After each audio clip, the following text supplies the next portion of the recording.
Let's pause and take the break. When we come back, more talk today. If you're talking, we demand dissent. From newsroom, the headlines. International News is brought to you by Kit and Health Authority. Serious injuries for a female pedestrian. She was taken to hospital where her condition has since stabilized. Despite the accident, roads in the area remain open. Police traffic investigators are keen to hear from any witnesses and have urged them to get in touch with the Bodden Town Police Station. Good afternoon, I'm Dion Anglin with your headlines and news elsewhere. A new, fast-moving wildfire has erupted in Los Angeles County, prompting tens of thousands of people to evacuate a region already reeling from the most destructive fires in its history. The Hughes fire ignited 45 miles northwest of the city of Los Angeles on Wednesday morning near Castaic Lake in a mountainous area that borders several residential areas and schools. And the Netflix movie Emilia Perez leads the way this year with 13 nominations, including Best Picture, making it the most nominated foreign film in Oscar history. The French production of the Spanish-language film also picked up nods in the Best Cinematography, Best Actress Carla Sofia Gascon, Sound Editing International Cinema, Best Song category, where it was nominated twice, and the Best Adapted Screenplay. Wicked has 10 nominations, including Best Actress for Cynthia Erivo. That's a wrap of your headlines. I'm Dion Anglin. More news available at www.radiocayman.gov.ky. Check out our social media pages: Facebook, YouTube, X, formerly Twitter, Radio Cayman Headline News.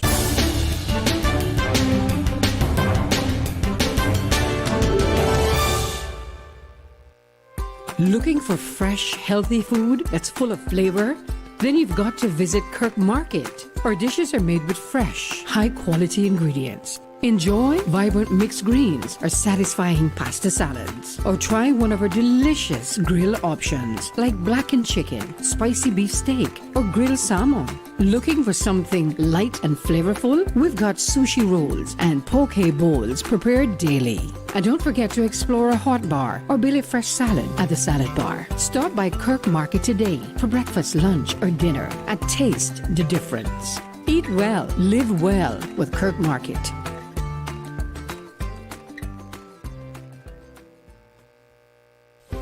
Do you have a healthcare question but not sure who to ask? Contact HSA's Patient Call Center to speak to one of our experienced clinical team members. We are here to answer your questions and help guide you through your healthcare journey. Need to make an appointment? Our team can help. Contact HSA at 949-8600 or email info@hsa.ky. At HSA, we are committed to caring for you. Radio Cayman is pleased to feature this special Sister Islands historical vignette brought to you by the Ministry of District Administration and Lands. Explore your history, explore your land, explore your Sister Islands. Sterling Clarence Tibbetts, BEM, 1910 to 1999. Sterling Clarence Tibbetts was born in Kimmerbrook. After working overseas for a number of years, he returned to Grand Cayman, where he married Emma Melba Borden in 1940. In 1949, he joined the civil service as Superintendent of Works at Public Works Department, where he had numerous responsibilities for both Grand Cayman and Kimmerbrook. He played a vital role in the early development of these islands, and many of the roads, buildings, lighthouses, and other works remain in use today, a testament to his hard work. He was awarded the British Empire Medal in 1965 for his long and dedicated service to the people of the Cayman Islands. He retired from the civil service in the mid-1980s. He was also an active member of the community, serving as a charter member of the Rotary Club and as an elder of Emsley Memorial Church.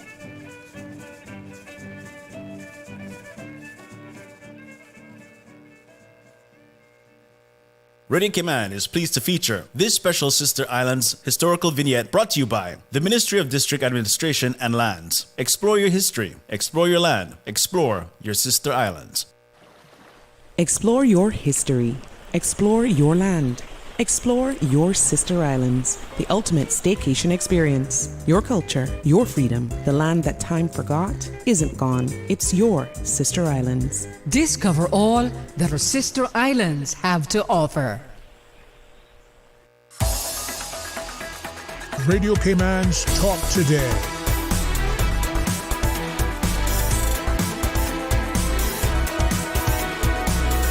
What is on your mind, Cayman? Hey, welcome back and thanks for joining us. And just quick programming note as we have a good conversation with our friends from Meals on Wheels. Then 1:30, our chief nursing officer will join us about a nursing survey. And then 2 o'clock onwards, we'll have some open line again. It's not raining, but boy, is it raining. It's drizzling outside. Miss Jennifer Elvas, good afternoon. Good afternoon. Thanks for having us once again. How are you today? I am good, well rested, and ready for this brand new year. I think this is our first time in for the year. So Happy New Year. Happy New Year. Happy New Year. And always believe, good follows good. As Mama told me that a friend was up to repeat. And the notion that if we sow good seed, the harvest, yes, maybe plenty by the hands, a few, still, at least we got a plentiful harvest. So let's try to do what we can, not just for today, but forever. Absolutely. All right, so a little bit can make a lot. I see you brought your chaperone. your I don't know, it's just close protection detail, I'm not sure. Oh yeah, this is my bodyguard, my right hand, my left hand, Admiral. Known to all of our volunteers as Andy. I am the program coordinator. Everybody has a tail, man. What that means is he runs the show. He runs the show. I'm the jack of all trades, trust me. Oh yeah. But this is where, whether it's an NGO or non-profit, whatever it is, we take sometimes often, sadly for granted our spouses, our parents, our best friends, our siblings, and even our volunteers. But thankfully in the Cayman landscape, does that really happen because we understand the importance of when people come and give of their time, the talent and treasure, as Ms. Marlin says, how meaningful, but how much, we appreciate that. So to all who make the country better because they give of themselves, thanks very much. Absolutely. Everybody gives a little bit. Before, Ms. Anna gets into it, to you, Ms. West, we're here, we've seen it, we're watching it, and hopefully we're starting to appreciate at some point. There's more to be had, more to be, appreciated, but hopefully there's more that is being sort of given and valued, and so. We're here today to talk about our first event for the year. Meals on Wheels could not operate without the support of the entire community, whether it's the person who drops a coin in a bucket, whether it's the person who buys a ticket to an event, or the person who volunteers their time. We operate with an average of 130 volunteers every single week who makes those 350 meals that we are delivering every single day possible. We are a staff of 2 full-time and 1 part-time. And we have 4 kitchens across the community. So honestly, without our volunteers and the entire community giving just a little bit or a lot in some cases, we could not serve our seniors in the way that we do. And we know right now some of our seniors are listening. So shout out to all of our amazing seniors that, we are happy to always see their smiling faces. A lot of times people sign up to volunteer because, they want to do something, they want to give back, or let's just say it, sometimes we need it for PR. But I think one of the reasons people volunteer with Meals on Wheels and they stay is because when you hand a meal to someone and you say, good afternoon, how are you doing? You right away see the difference that you're making in someone's life. So we have coming up right now our Change for Change donation drive. That is happening January 31st and February 1st. And this is our largest volunteer-driven event. We need over 350 volunteers. And right now we're not there yet, so there's still the opportunity to volunteer. The good thing is there is no age requirement. So as long as you can stand and hold a bucket, or even sit and hold a bucket and smile, you can volunteer. So we've had volunteers as young as 2 and as volunteers as old as 89. This year they might be even younger and older. Change for change, Andy. Yes. I mean, it does, as Miss Olive would share, the poor man's millions. One individual can make a meaningful difference. $1 can make a difference when compounded. And I like the tagline, change for change, because it's not just the change, but the change that you make it. The change you make, yeah. Can I ask you 2 things first, Andy? talked about what's unfolding here and this particular, initiative. And then secondly, Meals on Wheels isn't just a Cayman Islands sort of franchise or branding or entity. There's more to it, right? It's quite a bit, just not here, but it's pretty much, I would say, throughout the U.S. Mm-hmm. There's I would say, almost every state in the U.S. has a Meals on Wheels. Mm-hmm. So it's just not here, but the importance of it is making sure that we make sure that our seniors are fed, the ones that are homebound and can't do for themselves. Yeah. Miss Beulah's vision, I think, is being realized, but to have that passion and that, what is it in some management circles, in order to succeed, have that stick-to-itness. There are other words, but they use that as a way. And so she has been consistent, and now that continuity, and then we as a community starting to contribute. It's not that there isn't a need or a growing need. It's about how do we ensure, like Jennifer, as you talked about, delivering that meal, making that connection.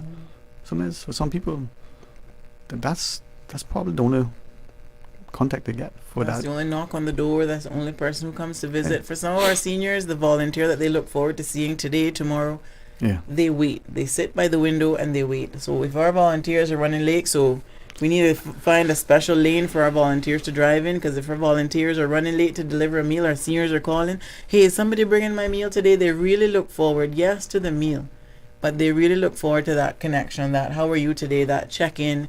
Our volunteers develop relationships, because if you sign up to volunteer, you're going to be seeing the same people once a week at least. Mm-hmm. So they look forward to that. And then on the return, you're also getting to know those seniors and connecting with them. And, you can't put a price tag on that. And I appreciate Andy sharing, because almost every state, I'm somewhat familiar. I volunteered previously with it. And I'll be careful, because this is a political cycle, people don't misconstrue. But it isn't only about serving the most vulnerable. It's about recognizing that in society there are many cracks. There are many little things that not openly perhaps aware of. But they're small, but they become larger. So I'm taking to some of the other sort of demographics in the US where we can say, oh, we're serving that because. But right next door, the zip code over, there's opulence. Yet it exists. Same with Cayman. So how do we bridge that, literally, to ensure that that need is a recognition that we all must eat? But it's not just the physical, nutritional sustenance. There's that other thing that we're slowly losing. What is that other thing, and how do we address it, Andy? That's what I want to get from you, because I know you have the insight. To me, that other thing is not only making sure that we make sure the ones that are homebound are fed, but we make sure that we do, like I said before in our interview, we do a welfare check. Yeah. That mini welfare check, that 2 or 3 minutes means so much. And the gratitude that you get from having that senior meal, it's no words you can put to it. Yeah, and it's very rewarding. Yeah. I was reminded earlier, now to me, both individuals are much, many years my senior. Now, when I hear people like Ms. Cassandra over at DCFS talk about, active age and the like, I see it. So one, checks on another. See, I knocked on the door. Didn't get a response. But wow, that's what we had in our community. Thankfully, that's what we still have. But not to the extent that we could and should, because of the way our lives are unfolding. So volunteering, I think, through Meals on Wheels as an option to others may be that, welfare check, as it were. But the change for change, specifically with that, given our time, how do we volunteer for that? How do we continue volunteering? What does that mean? How does that impact? Share with us so that those who like numbers understand not just what played, but I don't know what played. I don't know when. I don't know what played. I'm just messing with people. So the Change for Change donation drive, I think this is our 11th or 12th year. I've kind of lost track now. Yeah. But we need at least 350 people. We have 15 locations across the island. So between Saturday and Sunday, January 31st and Saturday, February 1st, all a volunteer needs to be able to give is 2 hours of their time. Mm-hmm. We're going to give you a bucket, a shirt, some stickers, because people love their stickers. And really, it's just encouraging the community to give. I love what Rob says. You know, we take the ones that jangle, but we love the ones that fold. So whether you have a few coins in your pocket or you want to drop a few dollar bills, or we love the hundreds as well. And we really thank people for being generous. Show me the orange. We love people being generous, but we understand that everybody's in a different situation. And so, you know, some people might just have a few coins in their pocket and others might come out, you know, prepared. We love the people that have saved their coin jars all year long and they drop them off to us. So anything goes. Every penny really helps and every penny counts. Without somebody giving their time, we will have gaps in our volunteer schedule. We have a lot of our high school students need community service hours, and this is absolutely the perfect time because we have counters and sorters. So you might not be able to drive from place to place, but you could come and set up at our base location to help sort. And really, it is one of the most meaningful fundraisers that we have to see the sea of orange just spread across the island as people give their time to help collect money. And we're hoping to raise at least $60,000. And believe it or not, our costs for food per month is over $50,000 per month to feed our seniors. And Meals on Wheels, as Andy mentioned, is an international organization across the U.S., but also Australia, England, Europe, and a few other Caribbean islands. I would say that the difference is in Meals on Wheels America, Meals on Wheels UK, Meals on Wheels Australia, they are very heavily funded by government grants. Our current government grant funds 12.5% of our food costs. Therefore, we do have to raise the rest through events like this and community donations. For the people out there who thinks that Meals on Wheels is a government entity and 100% of the service, the food, is either donated by the government or by fosters, because we hear this all the time. Oh, Meals on Wheels gets everything donated. We do not. We have to work very hard to make sure that we are raising the funds in order to provide this service free of charge to our seniors. In the U.S., Meals on Wheels is not free of charge. But seniors in the U.S. receive funds specifically to purchase food, and they do that through Meals on Wheels. Therefore, Meals on Wheels is only raising the difference. Yeah, and understanding increasing what may be transparent, we can appreciate the growing demands on society, whether it's government funding, private sector initiatives, the individual efforts. But Andy, when we can step and maybe look very, very consciously and analyze as you have, you're a budget to operate. I mean, you have to deliver in order to ensure that there's success. If you were using it from the business parlance, right? No different. No different. Yeah. I think we really need to go back, as you were saying before, of how we used to check on one another. And I think that needs to really come back because the island has changed, and we need to change along with it. But we can't forget what's important. It's to go and check on that senior or check on your neighbor. Are you okay? Do you need help? There's something I can do for you. Especially now, you know. Yeah, because it's changed. It's not just the change population from the demographic or how divided we are for whatever reason or the numbers or whatever. They just is, right? That's a discussion perhaps that we need to have openly in other circles. But there's also other things that are transpiring that affect us. And you don't see somebody today, don't assume that they're okay. And that's not to hurt anybody. That's just a sobering reality. But here's a way to make it positive by actually being part of that change or change. Absolutely. So next week, Friday and Saturday? Correct. Friday, January 31st and Saturday, February 1st. For those who would like to volunteer, it's really easy. You can go onto our social media pages or you go to our website, mealsonwheels.ky. You just click on events, you'll see Change for Change, and it'll take you to our sign-up form, which is real easy. You just put in your name and your email address. You'll see the list of locations and times, so you get to choose what's most convenient for you. We have locations pretty much from West Bay to Savannah. And so, you know, if you live in Savannah, you can choose, you know, maybe Foster's Countryside. And we want to thank Foster's, Kirk Market, A.L. Thompson, A.A. Ruby's, all the locations that have provided us a place to be. And of course, we want to thank Davenport, our event sponsor, for sponsoring the buckets and the shirts and the stickers to make it all possible so that every single penny that is raised is going straight towards providing meals for our seniors. That's key. Nutritious, hot food, but delivered by people who want to make a meaningful change. Absolutely. Impact in their lives. we're going to, as we've done for the last decades plus, invite you always as we can to help to partner with you, but respecting the time and to you. What final points do you want to leave with us as you make this appeal, but also ask for volunteers, and of course, Jennifer, you get the final closing word today. Just once again, just go to our website and just sign up. Any location you'd like to. Just 2 hours of your time. That's all we ask. And if everyone else who is listening, if you have any change or anything you can offer, whether it folds or jingles, we appreciate it. Yeah, it's not like Mr. Bojangles, right? Miss Jennifer. All right, thank you once again for having us. Thank you, listeners, for listening in. And we do hope to get those slots all filled. We still have a few gaps, so please visit our website, mealsonwheels.ky, to see where you can help, because everybody can really help be a part of the change that we have and are trying to make. Many hands make light work, and once we do it with a loving heart, a willing hand, we can get it. Absolutely. Right. Guys, have a wonderful, blessed, safe rest of the day and week. But this year is Change for Change. Maybe exceed your targeted goals. That would be fabulous. We'll be back to tell you all about it. Hey, next Schwarzenegger, I'll be back. All right, we're going to pause and take a break. We're expecting our chief nursing officer at 1:30 till 2. If schedules align, we'll have that. But I'll be here.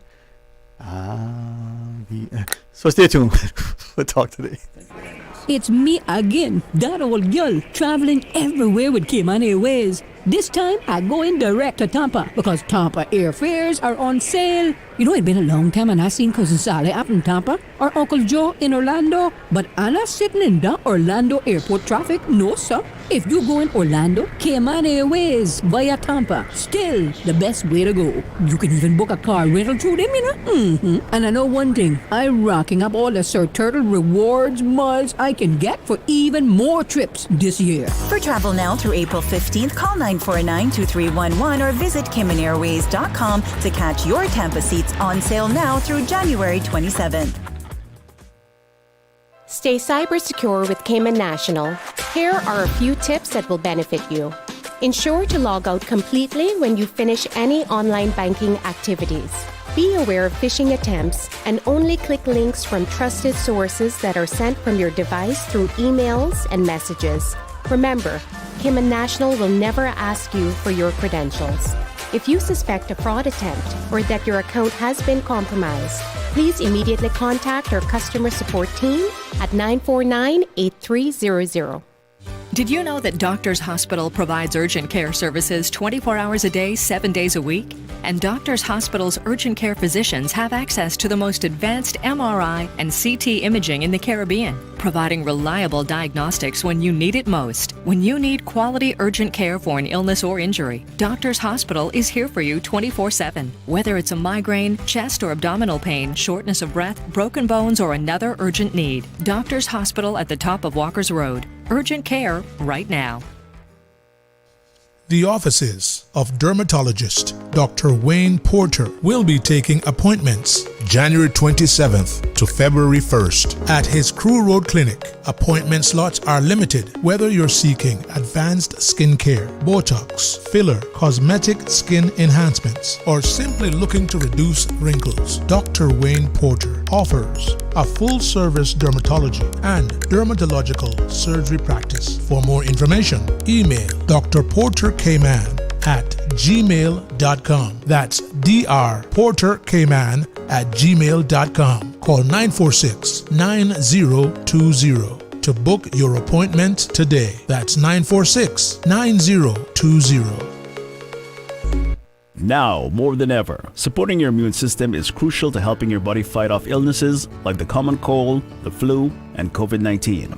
At Valley Med Pharmacy on Walker's Road and in Buttontown, we carry all the essential vitamins and minerals to help support your immune system and improve your overall health. Some of our top immunity support picks are vitamin C, vitamin D, zinc, elderberry, and quercetin are the popular 7-in-1 immunity support. Our pharmacists are always on hand to help guide you and answer any questions. Visit Valley Med Pharmacy on Walker's Road or Buttontown. Live happy, live healthy with Valley Med Pharmacy. The Cayman Arts Festival is back this February with 2 weeks of incredible performances from international stars and local talent. On Thursday, February 13th, the spotlight shines on the youth camerata at the Harkfield Theatre with renowned violinist Irina Muresanu and Caymanian cellist Dequan Smith. Friday, February 14th, celebrate Valentine's Day with the powerful gospel sounds of the Mark DeLisa Singers and the First Baptist Choir. Wrap up the Cayman Arts Festival on Saturday, February 15th with the soulful rhythms of Benil Miller and his Reggae Orchestra, blending reggae and jazz. The 2025 Cayman Arts Festival, bringing music, talent and inspiration to the islands. Visit CaymanArtsFestival.com or call 922-5540 for tickets. Radio Cayman's Talk Today.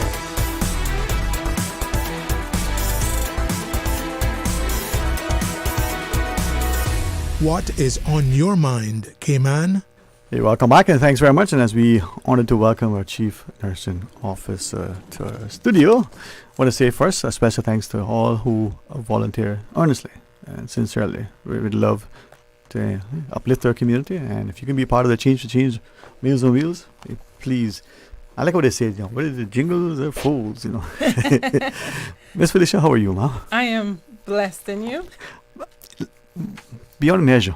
I hear you. Beyond measure. And prayerful, purposeful, as pensive, I want to be productive, but I'm also acknowledging the positivity in that we live in a society where sometimes we allow it to dictate and define. Sometimes we do the same.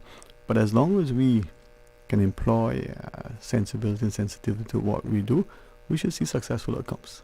That's what we aim to do, yes. Yep. And I know that your schedule is very taxing and demanding, so I will not take longer than I've been told. Advised, heavily instructed. Sorry, the meetings just keep coming. But it's all important. Good things. It's all important what you're doing, man. So I don't know. Why am I here today? Why did I wanted to ask what is like being Chief Nursing Officer, but we leave that for now. And I know as we talk about the nursing survey, talk to us about that. Yeah, so I'm super excited for this. Upon getting my role, one of the things that was within my job description and what I was tasked with was to look at how we can improve the nursing profession, elevate it, raise it, bring some more light to it. And one of the things I did first then was create a key nursing stakeholder group, which has some nurses from lead nurses from all the different major hospitals and some of the smaller ones, but basically a cross section of, I think it's like 12 of us to get together on a monthly basis to kind of look at nursing and say, what is it we need to be doing? What are the struggles? How can we improve care? And just kind of collaboration and building that network across the different institutions instead of being silos, being one united front is the goal. And from there, we looked at it, and coming from a ministry that was data driven, as we saw with the National Health Strategy, wanting the data locally, was like, we've never asked nurses we've never heard from them. In my almost 30 years of nursing here, we've never done something like this. And so we were really eager to put this study together so that we gave our nurses and midwives an opportunity to tell us what they see as the barriers to nursing and what they see as the solutions. So we didn't just want to hear about the problems. We also want to hear, hey, someone might have a great idea of something that we could do that would make career development and the nursing profession at large enhance its scope, its practice, and also help with job satisfaction, retention, all the good things that we're looking at. So we put together this Delphi study, and the Delphi study was chosen because of its anonymity. So basically, thank you for saying that. You nailed it. Just barely, but I got it. And so basically we wanted to ensure that no one working in any of the institutions would be traced. It could be traced back to them, that they could say, well, this person said that. So there's no identifying factors in it. It's based on collecting the information and then collaborating on it and really nailing down the main issues and the main solutions. So it's super excited about this, first ever in the Cayman Islands. This is why, like, when data does not ask certain things that we think may not be identifying. I just want to know this, right? So Delphi can help. But quickly I go back to the number 12, right? You say, disciples, a jury, 12 tribes of Judah, 12 months in the year. But sometimes the composition, as exhaustive and representative as it can be, can give input.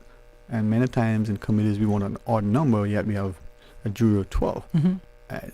Having sometimes the even number is important, just the number itself, but having the number being representative of the populace. So as you said, you reached out. We can get as much as possible input from as many as possible with the intent that our objective is shared, as known, right? How then do we, the wider public who are not nurses, participate? Is it for us non-nurses or? So actually, it's just for nurses, but some people might say, "Well, why am I here?" I mean, we did send the email out through our Department of Regulatory Services through the Nursing and Midwifery Council, which is where all nurses registration lies. So they should all be on that email listing. However, we know email doesn't always work. Sometimes an email has changed. Maybe there was a typo when it was entered, and I don't want anyone to miss the opportunity to be able to participate. Also, I don't know about anyone else, but I've got family, and my family be like, Fifi, did you hear that this was happening? So word of mouth is huge as well. So coming on here and letting our country know what we're trying to attain, if they know of nurses, friends, family, cousins, whatever, let them know that this is happening, and they should look out for this email, because the survey is currently open for the first round 1, and it will close on February the 3rd. So it's really important that they look for that email. If they didn't receive it, we said reach out to us in the Ministry of Health. It's on our Facebook page as well. So if they go to Ministry of Health Facebook page, they'll find the link and they can complete it from there.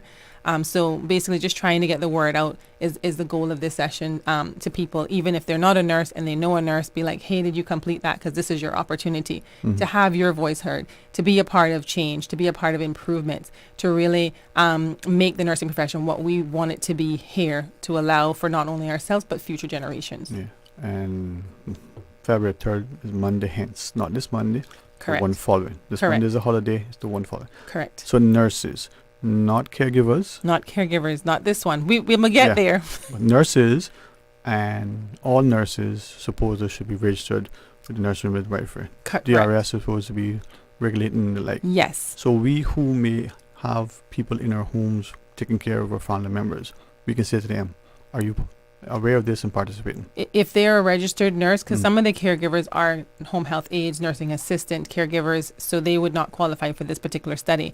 Like when it goes on, it says, are you a registered nurse or a midwife? Yeah. Are you licensed with the Cayman Islands and practicing here? So it wouldn't be even eligible for people overseas to be a part of this. It would be just for those here, because obviously those working here are the ones with the challenges. If you're overseas, you're in a different system for career development. And I just want to clarify also, when we speak of career development, we're not looking at just continuing education. Nurses do that on a regular, nurses, doctors, pharmacists, all of them. They do them every 2 years to keep their life, to keep up to date. But we're talking about career advancement. Like, what do I want to aspire to be? I came in as a registered nurse. Do I just want to work on the floor, or just want to, work in that area for my whole life? Or would I like to know what it is I need to do to then become a lead nurse or a senior nurse or a specialist or an educator, researcher, whatever?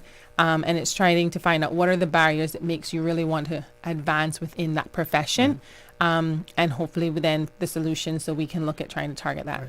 I know it was evident what you said, but just for repetition, for clarification, edification, the notion that if in the private home, not in the hospitals, public or private, you have a nurse who is registered caring for somebody in your home, that person, they can participate. Yes. Not the home care is not the, if this person is a nurse elsewhere, but isn't registered here, I'm working as a nurse, not that person. Not that person, no. Once you're registered. Yeah, it has. Okay. They have to be registered and licensed here. Because truth be told, even if they're qualified as a nurse somewhere else and they're here, they wouldn't be in that development pathway. Right. They might still be interested in it, but they really haven't kind of come into that network. And those are the people we're trying to target in this group. But they happen to work with you as a nurse in your home, whoever.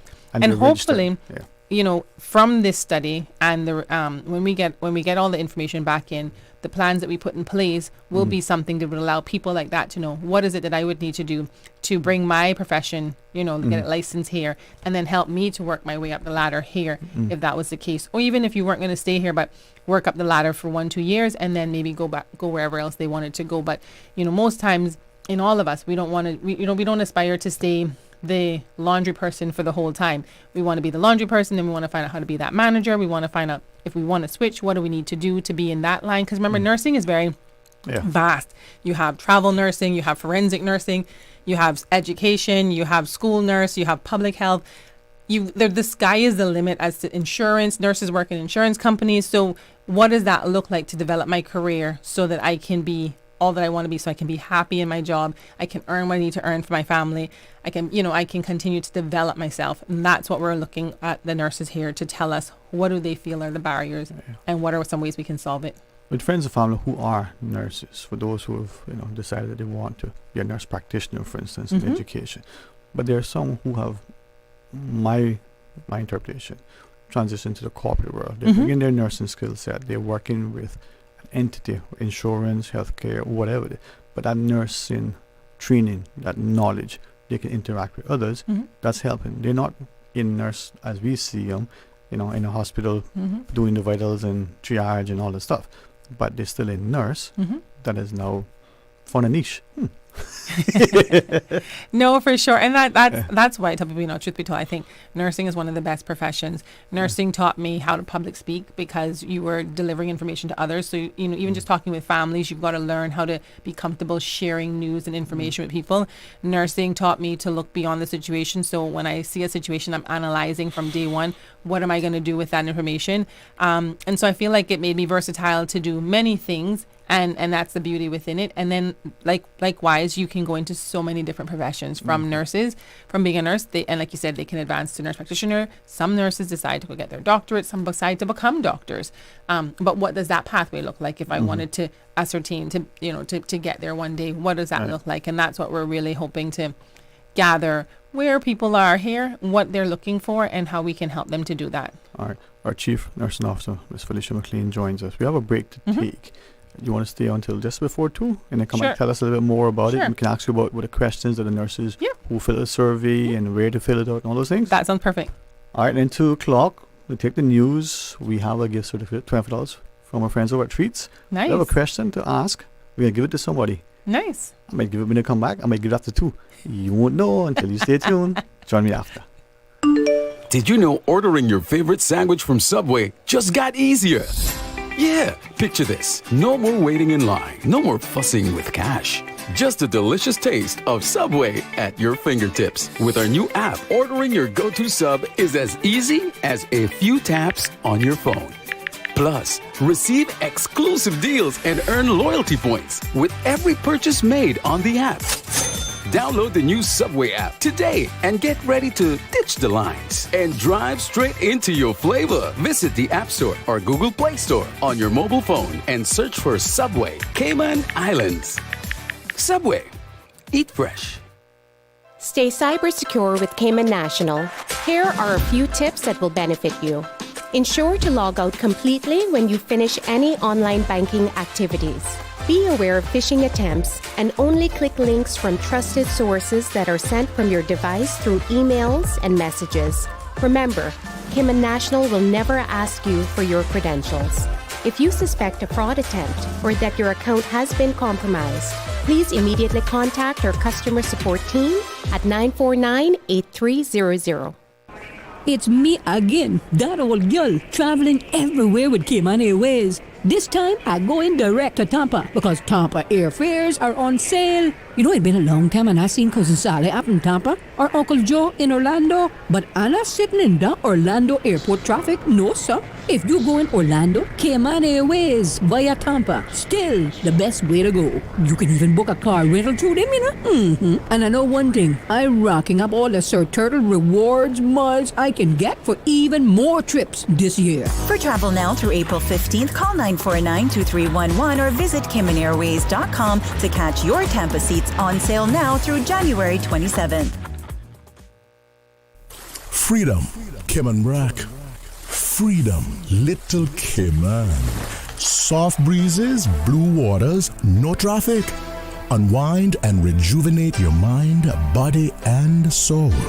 Sister Island Staycations, a taste of freedom. Discover all that our sister islands have to offer. It's a Heroes Day evening celebration. Come out to Cardinal Avenue from 4 p.m. to 7 p.m. on National Heroes Day, Monday, January 27th, for an unforgettable evening. Bring the whole family and enjoy delicious local food, take in performances from local artists, do fun activities at our Kids Corner, and don't miss the spectacular fireworks show to cap off the day. The 2025 Heroes Day evening celebration, Monday, 27th of January on Cardinal Avenue. Radio Cayman's Talk Today.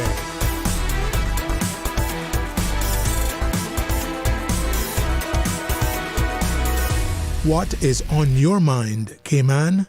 Hey, welcome back. Thanks to Miss Felicia McLean, our Chief Nursing Officer, and thanks to not just, as you said, the respect that we have for our nursing and nursing profession, but the respectability of those in it. And hopefully, I see it as one of those institutions that transcend everything. We just have that love, probably beyond any other profession. Oh, I think so for sure. No, I'll be honest with you. It's look at my grandnieces that are other family members, and they could be anything else. Mm-hmm. They chose to go into nursing. I know it's the pay and the prestige. I mean, that's what attracted them. Right? Rolling in it. Yeah. I mean, why would they do that long study? I mean, because anyway. The study is, I think, the study is the easy part, because most degrees are 4 years programs, so it's not like it's anything excruciating in that regards. But working weekends, working nights, doing 12-hour shifts. I think for all of those service providers that do those kind of things, I think that's where the struggle comes in. You've got to really be passionate about it to do that, and especially then once you start having families, maybe as a new grad, you're still single. It's not a big deal. Nights on, nights off is appealing because you got a bit of a social life outside of those hours, but it can be more challenging. So that's where I think you see a lot of times, is this really what you want to be doing? You've got to love it and really enjoy what you do to really make the difference there. Well, I certainly encourage people to look at the education and healthcare as viable careers. Yes. And to me, it's a calling when you answer that. And like I said, for me, I think even if you look at me, I didn't stay in bedside nursing and I'm still nursing. You know what I mean? So that's where I said nursing is a stepping stone to so many things.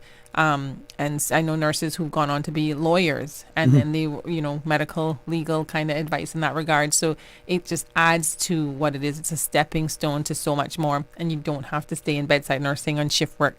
If you really don't want to. You can work your way out of that.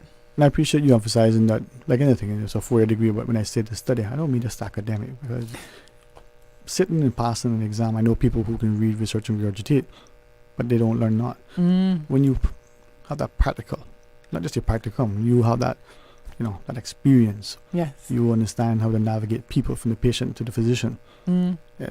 So with this survey, we know we have a timeline. How do we access it? Could you share maybe some of the things you're looking for? I don't know. Yeah, no, for sure. So I'll tell them about first and foremost, you should have gotten an email from the Department of Regulatory Services if you are a licensed nurse here in the Cayman Islands, nurse or midwife. So check your junk mail. If you don't see it there, please head over to the Ministry of Health Facebook page or email us at the Ministry of Health, and we'll be happy to send you a link to that survey. This is round 1. A Delphi study is done in rounds, and our Delphi study has 3 rounds. So round 1 will end on the 2nd of February. And what we're looking for in this round 1 is people to give us their narratives. So it's not a multiple choice, I'll warn you. It doesn't take long, I promise. I did it too.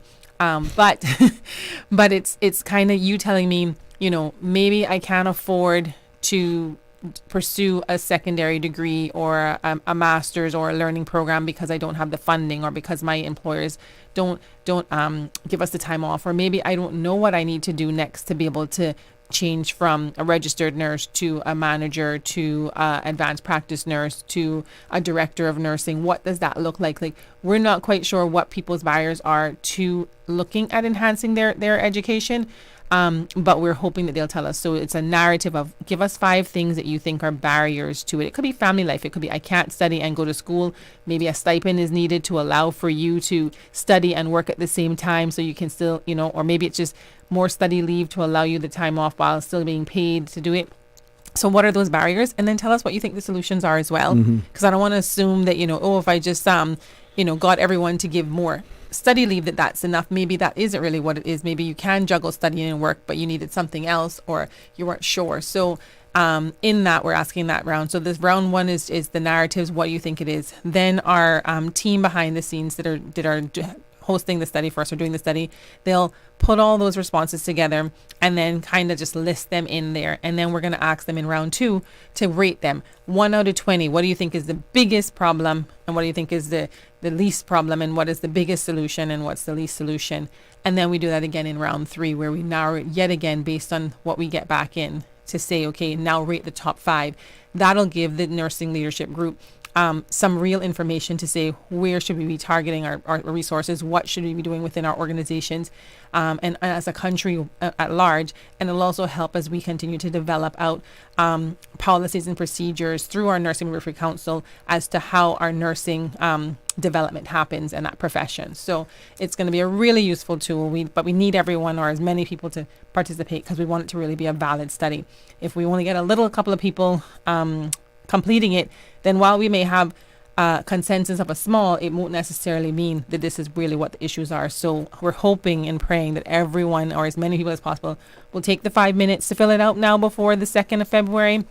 Look out for the next email in round 2, which should come out in about 2 weeks afterwards, 2 to 3 weeks afterwards, and then the same for round 3. And then we should hopefully have some really interesting information from that. If we can help not only to invite people to participate, but also share with the public what has been garnered, as you collect the information. Is it then that in looking at this, is all done online? It is all done online for this particular one yet. Keep it anonymous. We're using Smart Sheets. It's a software out of the UK, so it's data protection in that regards. It's held in the Ministry of Health and Wellness, and we're collecting that. Actually, Rachel, the epidemiologist, is helping us with that because she's great at collecting data and ciphering through things. So we're grateful for her help.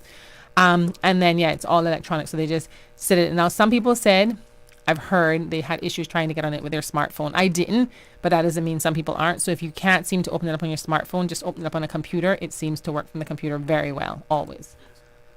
Just as an aside, knowing that some of us have been doing different surveys, and for convenience, we may set up one laptop, one computer, but even a smartphone. Person A goes, fills it out. Person B goes, fills it out, using that same device. Any problems with that? I believe so, and don't quote me on that, but I believe you need to do it on your own device or logged into your own, because even if you did it at work, it's when you log in as Felicia, then or I log in as Felicia, and then you log in as someone else, it's not still the same device because of how they have it, all these protection things. So I think people have been doing it at work, and it's been fine. But I do believe that it will block you from doing it again. But I haven't tried. I should try. So that one I don't know for sure. I'll look into it. If people have problems though, we say reach out to us and we'll help you figure that out. Well, I'm hoping that the nurses that are registered here will. Do we have any numbers? Not expecting that you can tell me, but you can question if you do, of the numbers that are registered of nurses. Is it 100? Is it 100 million? Not 100 million, but I think from my last recollection, and if I was to go by what's on the website, we probably have about 800 between 700 and 900 nurses registered in the Cayman Islands at present. I'm not quite sure where we're at with that because we get new ones all the time to the Nursing Midwifery Council, and then some people leave, so it fluctuates. But I think between 700 and 900 nurses. So if I can get like 700 to complete it, I'd be really happy. And the reason why I recognize the number was just shy of 1,000 last time I looked at it at the IRS, and then that population is a significant number. If we get 10%, okay, that's 100 people, just rounded off. But that's not good in terms of a percentage. It may be good in terms of a number, but as a percentage of the population, we're hoping maybe 70 or 80%. I mean, I would love 70 or 80%. Like I said, I mean, we can use it the percentage of it. Like you said, if we get a good 10, 20%, you can look at that. But we're shooting, hence why I'm here, hence why we're spreading the word as much as we can. Majority population, because then we really can say this information is representative of the majority of the nurses. And this is why I tell people when you look at statistics, be mindful of what you read and reporting. We had 100% increase in sales. Yay! Oh yeah, we sold 2 units this year. Yes. Yep.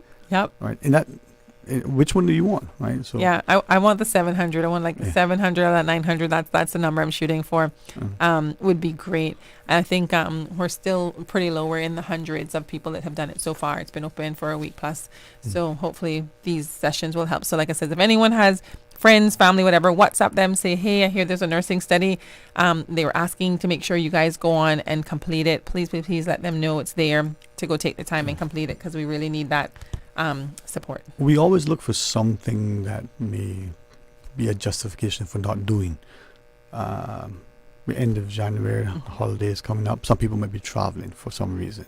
So if a nurse who's registered here but happens to be overseas, maybe on a work assignment for whatever reason, they're going to be overseas.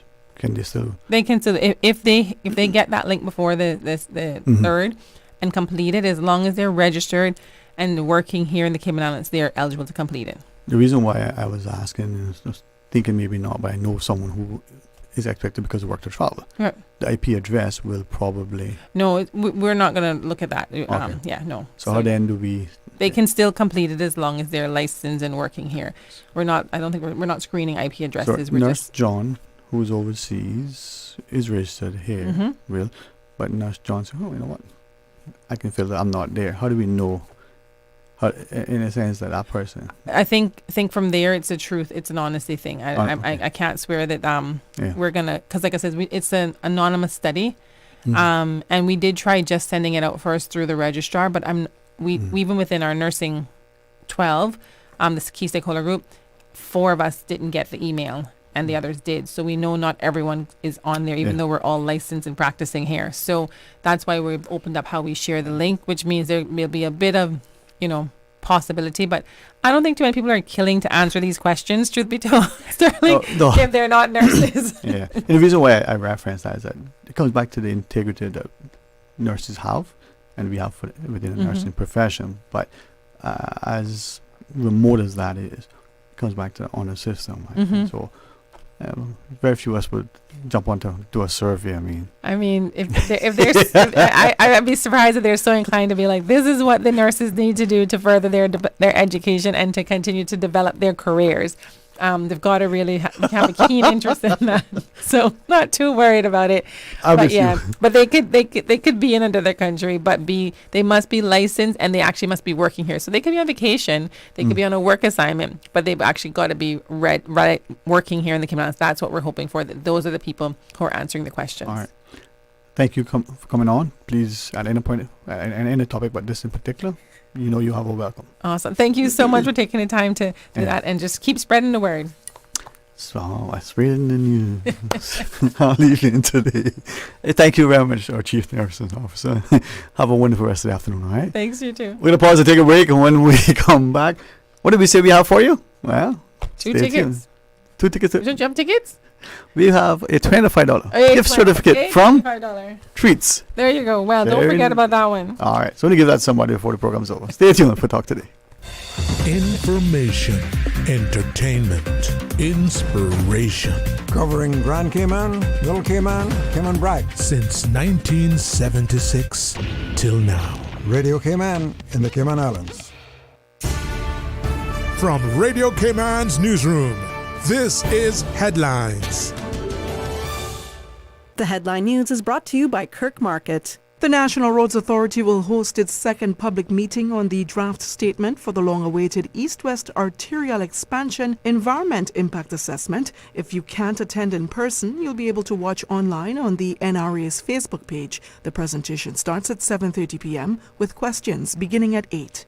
Good afternoon, I'm Dion Anglin with your headlines and news elsewhere. Shortly after he was inaugurated on Monday, U.S. President Donald Trump signed an executive order to end the right of citizenship for some children who are born in the U.S. The order specifically applies to children who are born to parents that are in the country illegally or temporarily. It is set to apply to those who are born after February 19th, but the order has already been the subject of legal challenges, mainly from Democratic-led states who argue it is unconstitutional. And Japanese TV host Masahiro Nakai, one of the country's most recognizable faces on television, has announced that he is retiring after a sexual assault allegation that has rocked the country's entertainment industry. Nakai, who presented for Fiji television, was accused of sexually assaulting a woman at a 2023 dinner party held by staff. That's a wrap of your headlines. I'm Dion Anglin. www.radiocayman.gov.ky. Check out our social media pages: Facebook, YouTube, X, formerly Twitter, Radio Cayman Headline News.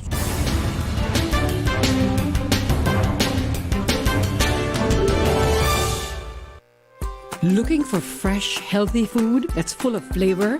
then you've got to visit Kirk Market. Our dishes are made with fresh, high-quality ingredients. Enjoy vibrant mixed greens or satisfying pasta salads. Or try one of our delicious grill options like blackened chicken, spicy beef steak, or grilled salmon. Looking for something light and flavorful? We've got sushi rolls and poke bowls prepared daily. And don't forget to explore a hot bar or Billy Fresh salad at the salad bar. Stop by Kirk Market today for breakfast, lunch, or dinner and taste the difference. Eat well, live well with Kirk Market.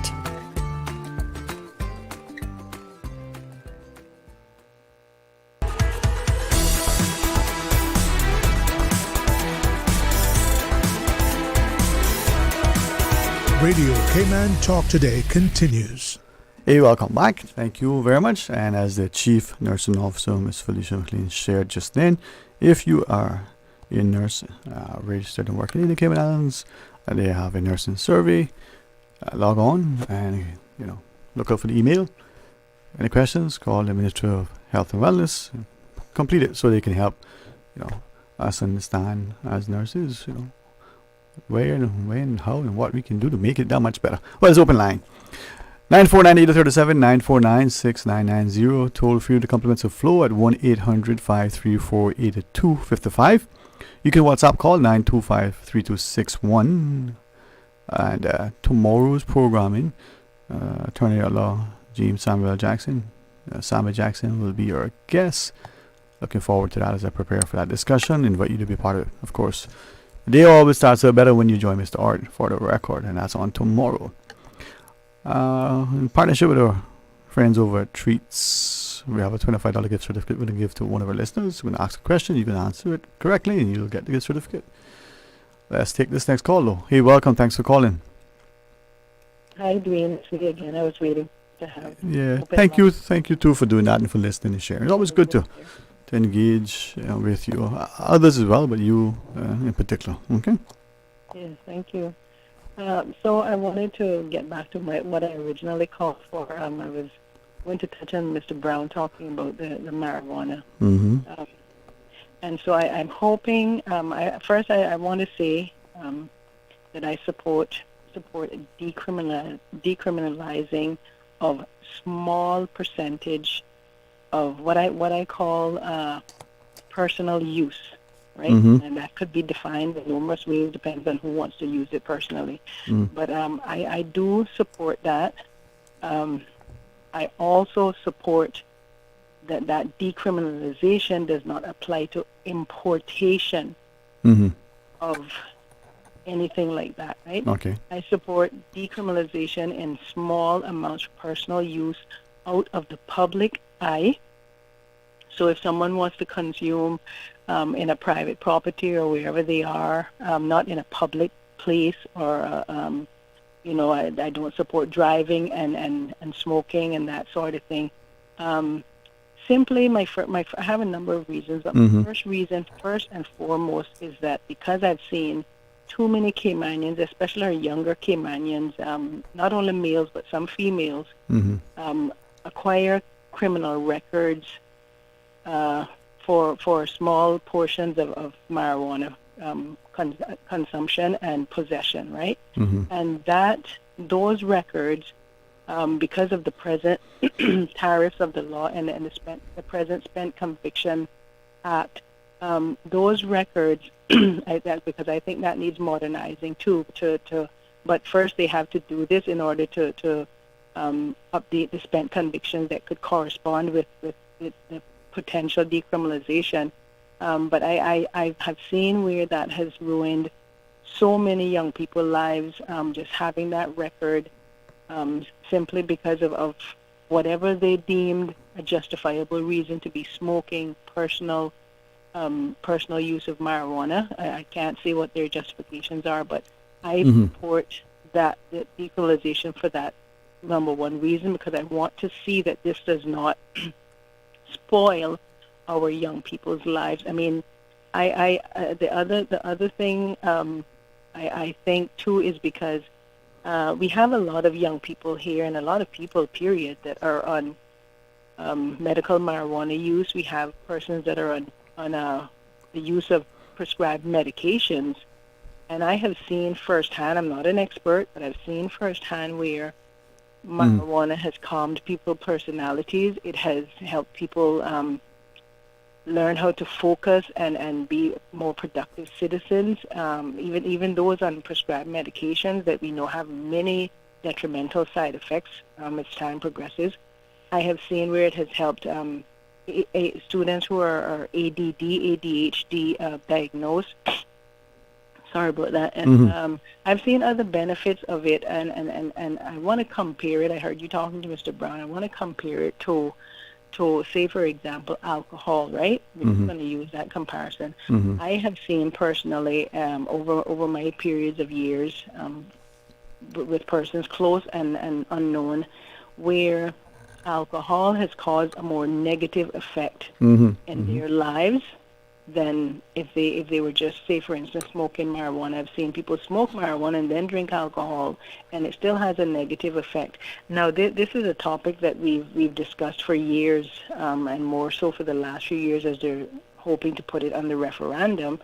I would hope that our MPs or potential candidates are going to be a bit more open-minded about this particular matter, and realize that a lot of their constituents, their voters, could be persons that use marijuana illegally and could benefit and do have criminal records that are interfering with them trying to progress. I know someone who has a record and has a job and would like to go overseas to study to better themselves on their job, and they can't do it because of a simple, and I'm not minimizing the use of marijuana at all, right? But I'm looking at the objective side of it to see how it would best benefit the Cayman Islands. If we were to, again, we use the word decriminalization, doesn't mean it's completely legal or anything like that, but small portions and not done in the public where it would interfere with other people's enjoyment of being out in the public, and so the other thing I wanted to say, I want our Caymanian people to start putting stickers on their cars representing Caymanian. I want them to start wearing our colors as much as they can. I was thinking while I was waiting for you, when you go to a country like Jamaica or some of the African countries or other Caribbean islands too, you see a lot of their flags and their national colors depicted everywhere. They wear their clothes. They represent their country right on their own soil. I want us Caymanians go out and buy some of those car stickers, bumper stickers, and so forth. Start representing Caymanian so everybody can see that we are proud to be Caymanian, right? Now, I know you want to make some comments about what I was saying about the decriminalization of marijuana. So go ahead, let's hear it. Well, I commend you for asking and championing us to have more pride, not just Caymanians, but all who live and work here. I mean, let's show our respect and appreciation. Let's make an attempt at not just acclimating and assimilating, but integrating. Let us understand the importance. Now, maybe one of the challenges that we had previously was that seemingly it was almost impossible to get the Caymanian flag, coat of arms, or other things. Now, that may or may not have been the case, but as you've shared, many, even in Cayman, will show their pride for their country of birth. But in their own countries, they are very evidently proud and have that national pride, and they demonstrate it. We need to do likewise, right? I've never felt more honored when my friends who are not originally from here, and I'm not talking about the ones that got status or PR, right? They put on something to not just demonstrate their love for Cayman and appreciation, but they celebrate with us with it, right? Not that they're reneging or a sellout from their country, by no means. They just love where they are, and they remind us of how beautiful and precious and unique and special Cayman is. So maybe we need to do that, like you said, more. So hopefully we'll do that as a way to invite, include, and involve others, but also to demonstrate that we are proud of, and have pride in. Can I then ask, you shared about, importation. You're not talking about importation of it. Could you kind of clarify, is that What do you mean by that? You're not going to decriminalize it for importation. Well, I know it may sound kind of weird to some people listening, but we see there has been an increase in importation, and I mean importation for personal use of persons visiting and coming to work in the islands. Okay. I still think that should not be supported. If they decide to decriminalize marijuana in the Cayman Islands, that gives whoever wants to smoke marijuana for their own personal use in the islands the opportunity. I don't know how they're going to acquire it. If we that was my other question. Still make importation illegal, right? Yeah. They may have to allow certain plantations or farming of the personal, because when people bring in these products, right, we don't know where these products are coming from and what's contained in those products. Okay.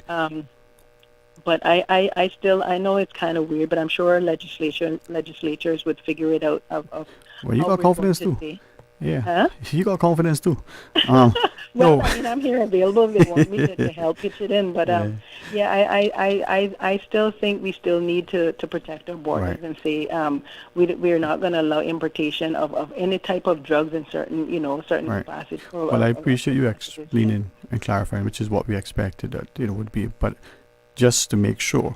So that person, whether it's a visitor, whether that is a person on a work permit coming back to the country after a period of leave, vacation, work, or whatever, or whether that person is coming to the country new on a work permit. If anybody comes into the country with, like you said, a small quantity of ganja, cannabis, whatever, on them, that's, in your mind, that would be illegal. We're not talking about importation in any form. That's what you shared, right? I want to make sure I understood that.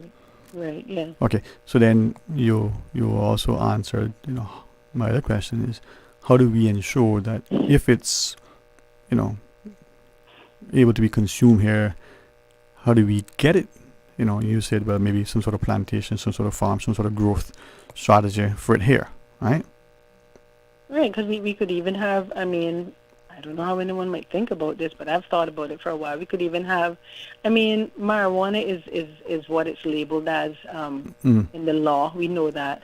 But if we're going to allow a small percentage of decriminalization, we could even have the agriculture department having that control of whether it's of monitoring or actually selling small plants. And then I don't want to take away from the revenue of the RCIPS, because I understand this brings in these charges, and when people go to court, it takes away a lot of revenue. It would take away some revenue if they can't issue tickets and people don't get fined, or they charge people and people don't get fined and stuff, and it will take away some of their powers too, But at the same time, who is really having the biggest risk here is our people. So we have to find a balance there. But I think they'll figure it out of how to. Well, we can figure it out. So you want it grown here. That's quality control and the like. So many have suggested that. And to your point, which could lead me to ask the other question, if, for instance, that revenue stream is now depleted, right? Maybe there is an actual greater cost savings to the country, because that process of arresting, charging, prosecuting, imprisoning, whatever happens, is now taken away. So there's a greater cost savings to the country that offsets the decrease in the revenue as a result of the fines, right? Possibly. If we've done the cost benefit analysis, we might be able to know definitively. But you said decriminalize, and then I'm told there's another word, legalize. And that similarly, there's a significant difference between the two. Why are you saying decriminalize and not legalize? Is there a difference to your mind? Why you advocate for decriminalizing over something else? Well, from what I understand, from what the legislators are trying to accomplish, they don't want to make it legal per se, right? It would just be that it's how do I describe it? It would just be that percentage as defined in the law that says, okay, we found you with marijuana, but you have 6 ounces. By law, you're only allowed 3 ounces. because that percentage of ounces are not, we're not going to have you penalized for that. That's kind of my understanding, because the context that these two words are interchangeably being used in, it can be confusing sometimes, but it's it's not going to be outright right and legal. And there's a reason that I ask, because very deliberate and conscious, I've asked people, legal scholars and others, is there a difference and what's the impact? And seemingly there is a difference, but you just said it, there seems to be some confusion, even conflating the words amongst members of a community, from the elected members to others. And if there is a difference, then we need to kind of maybe understand what it is it significant? And this thing that we seem to do, we got to do this in order to get there, we seem to do that with some things and not with others, and the others tend to be the big things that we shouldn't do it with. So if one is beneficial and better than the other, let's legalize it or not. Or I don't think that we're there yet to even understand what is it that we're trying to achieve and the consequences of what we do if we don't do it. I was just thinking about certain offenses in the traffic law. We have certain offenses that are just considered traffic offenses. But then we have certain offenses that cross from traffic into criminal, because the extremity of how those offenses occur. And then those offenses then become, you could look at it and say, careless driving is a traffic offense, but careless driving could be interpreted as a criminal offense. Also depends on the circumstances of how it's happened, So I think that could, for me, that could be, go ahead. It could be, as you shared, I'm inclined to be inspired by, what Mr. Balika Samamba has shared in relation to legislative drafting, the way the words, are aligned in the sentences, the words that we choose to use or not use. And again, I wonder, as we go about it, have we employed many times too much discretion in certain quarters that may not necessarily be to, the best interest of society. What about, things that have strict liability offenses? Maybe we need to look at things more specifically and deliberate. I like what you shared in relation to, not smoking and driving, right? What about the age of when you can smoke? Would you keep it? Well, what age would you have it at? Well, I think the present age is 18. For I don't know what the age is for smoking, and I don't even know if there's a law that says what age you have to be to be smoking in Cayman. I know my understanding is 18 drinking as drinking, right? Yeah. So honestly, my experience has been is people are smoking from as young as 13, 14. Yeah. So would we look at increasing? So I would say a responsible age would be 21. Yeah. Would we increase the age to drink, smoke, and if we were to get? 21. That age for drinking should go up to 21 too. Okay. That's just my personal thought. That may not be a popular opinion, but I do agree. I think there needs to be more education on both. And Dwayne, I think that there is not enough.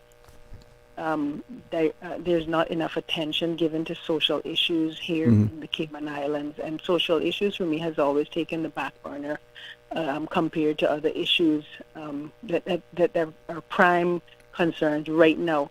But I think, and this I consider as a social issue. It's a legal issue, and I would love to see more MPs addressing, even as this is an election year, more candidates focusing on social issues, because just saying decriminalize marijuana is not, I agree with decriminalizing marijuana is not feasible. You have to come up with suggestions and recommendations and so forth. I think our MPs really need to start part and parcel including these things into what they are already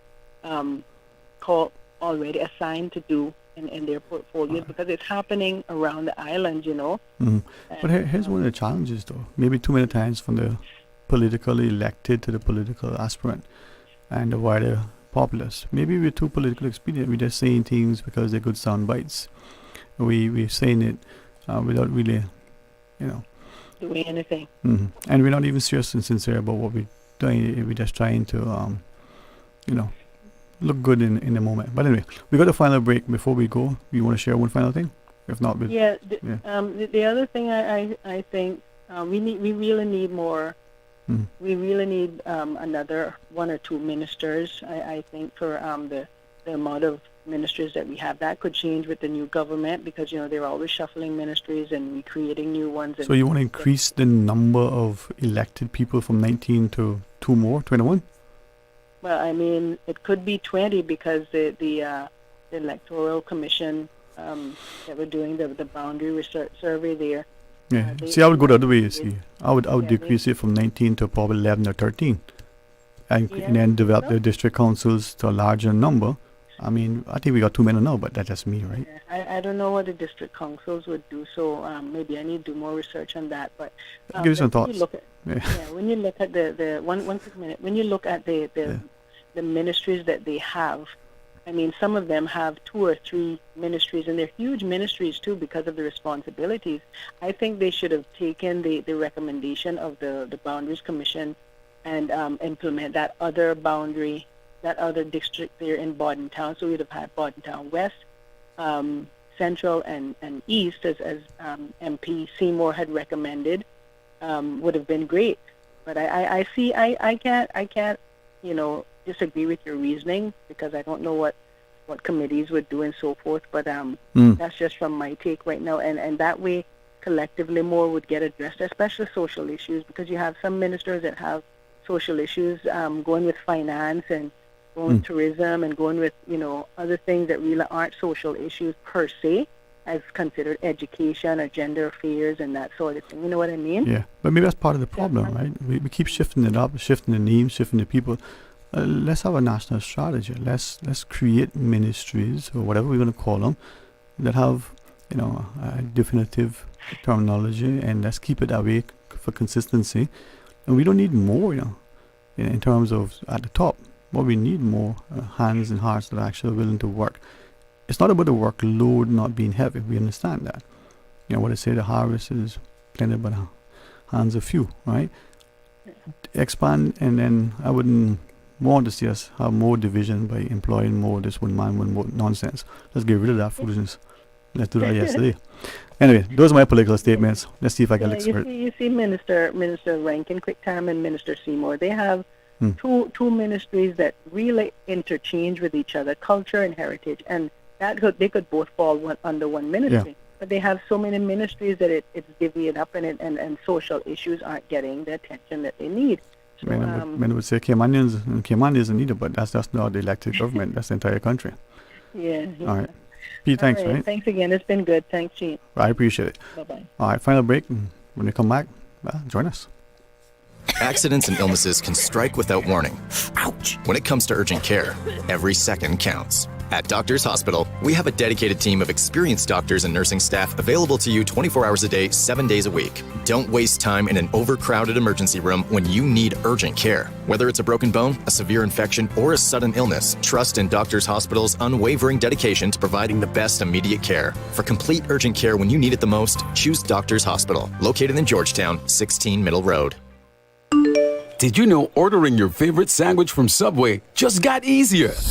Yeah, picture this. No more waiting in line. No more fussing with cash. Just a delicious taste of Subway at your fingertips. With our new app, ordering your go-to sub is as easy as a few taps on your phone. Plus, receive exclusive deals and earn loyalty points with every purchase made on the app. Download the new Subway app today and get ready to ditch the lines and drive straight into your flavor. Visit the App Store or Google Play Store on your mobile phone and search for Subway Cayman Islands. Subway. Eat fresh. It's me again, that old girl, traveling everywhere with Cayman Airways. This time, I go in direct to Tampa because Tampa airfares are on sale. It's been a long time and I seen Cousin Sally up in Tampa or Uncle Joe in Orlando, but I'm not sitting in the Orlando airport traffic, no sir. If you go in Orlando, Cayman Airways via Tampa, still the best way to go. You can even book a car rental through them, you know. And I know one thing, I'm racking up all the Sir Turtle rewards miles I can get for even more trips this year. For travel now through April 15th, call 949-2311 or visit CaymanAirways.com to catch your Tampa seats on sale now through January 27th.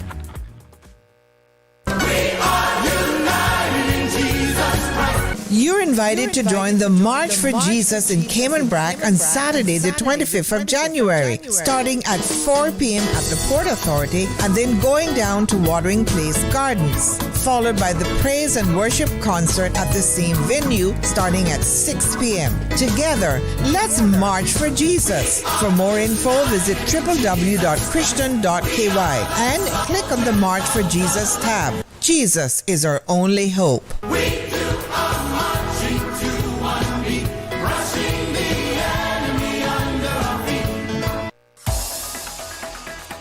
Radio Cayman's Talk Today.